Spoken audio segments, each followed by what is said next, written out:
Just came up off the lake.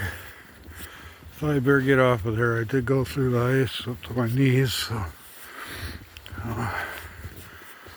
luckily my mucklucks are waterproofed.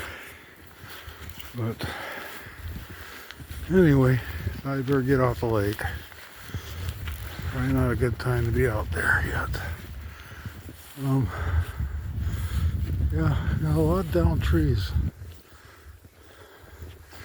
Kind of make me have to find different ways around these trails up here.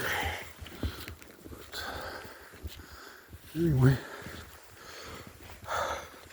that was my excitement for the day.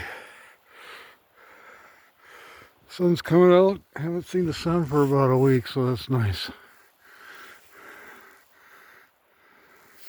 I'll catch you later.